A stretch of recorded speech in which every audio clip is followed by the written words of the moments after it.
Price the Lord, hallelujah. യേശുവിൽ ഏറ്റവും സ്നേഹം നിറഞ്ഞ സഹോദരി സഹോദരന്മാരെ, ഇന്ന് നാം ധ്യാനിക്കുന്ന വചനഭാഗം മത്തായി എഴുതിയ സുവിശേഷം 6-ാം അധ്യായം 34-ാം വാക്യം.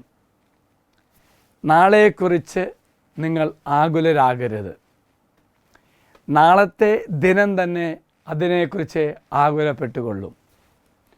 ഓരോ ദിവസത്തിനും അതിൻ്റെ ക്ലേശം മതി. യേശുവിൻ്റെ ഗിരിപ്രഭാഷണത്തിൽ നിന്നും ഉള്ളൊരു ഭാഗമാണ് ഈ വചനഭാഗം. ഈ വചനഭാഗം ധ്യാനിക്കുമ്പോൾ അച്ഛന് മനസ്സിലേക്ക് കടന്നു വരുന്നത് വിശുദ്ധ ജോൺ ഓഫ് ദ ക്രോസ് പറഞ്ഞൊരു കാര്യമുണ്ട്. ഈ നിമിഷം ഇപ്പോൾ നാം മനോഹരമാക്കാൻ വേണ്ടി പരിശ്രമിക്കണം.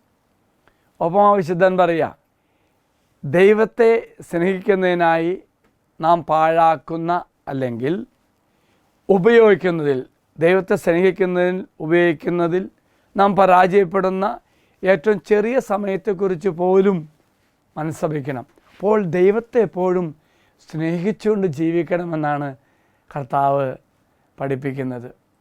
വീണ്ടും ഈശോ പറയുന്നുണ്ട്, അവൻ തൻ്റെ ശിഷ്യന്മാരെ പഠിപ്പിക്കുന്ന ഒരു വലിയ കാര്യമാണിത്. അതായത് ഭാവിയെക്കുറിച്ചല്ല, വർത്തമാനകാലത്തെക്കുറിച്ച് നാം ശ്രദ്ധ കേന്ദ്രീകരിക്കണം. ഇന്ന് ജീവിക്കണം, നാളെക്കുറിച്ചല്ല. ഇന്ന് ദൈവം തന്ന സ്നേഹം, അതിനെക്കുറിച്ച് ചിന്തിച്ച് ധ്യാനിച്ച് പ്രാർത്ഥിക്കണം. ഒപ്പം തന്നെ എല്ലാറ്റും ദാതാവായ ദൈവത്തിൽ വിശ്വസിച്ച് വർത്തമാന കാലത്തിൽ ജീവിക്കുക. എല്ലാം തരുന്ന ദൈവമാണെങ്കിൽ ഈ വർത്തമാനകാലത്തിൽ ദൈവത്തെ വിശ്വസിച്ച് ജീവിക്കുക. കൂടാതെ വർത്തമാനകാലത്തിൽ ശ്രദ്ധ കേന്ദ്രീകരിക്കുവാനും നാളെക്കുറിച്ച് വിഷമിക്കാതിരിക്കാനും നാം ശ്രമിക്കണമെന്ന് ദൈവം ആഗ്രഹിക്കുന്നു. തീർച്ചയായിട്ടും ഓർക്കുക, നമ്മുടെ ആവശ്യം ദൈവത്തിന് അറിയാം. ദൈവം തീർച്ചയായിട്ടും നമുക്കത് തരുമെന്ന് കർത്താവ് വാഗ്ദാനം ചെയ്തിട്ടുണ്ട്. നാളെക്കുറിച്ച് വിഷമിക്കാനോ ഉത്കണ്ഠപ്പെടാനോ ദൈവം ആഗ്രഹിക്കുന്നില്ല.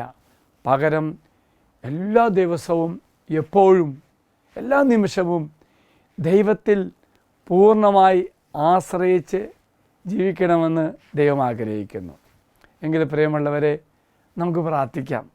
കർത്താവായ ദൈവമേ, ഇന്നലകൾ എന്നേക്കുമായി അവസാനിച്ചു, നാളെ വരുമെന്ന് ഉറപ്പില്ല. എങ്കിൽ ദൈവമേ, ഇന്ന് ജീവിക്കുവാൻ ഞങ്ങളെ സഹായിക്കണമേ. നിൻ്റെ വലിയ സ്നേഹം അനുഭവിച്ചുകൊണ്ട്, കരുതൽ അനുഭവിച്ചുകൊണ്ട് ജീവിക്കുവാൻ ഞങ്ങളെ ശക്തിപ്പെടുത്തണമേ.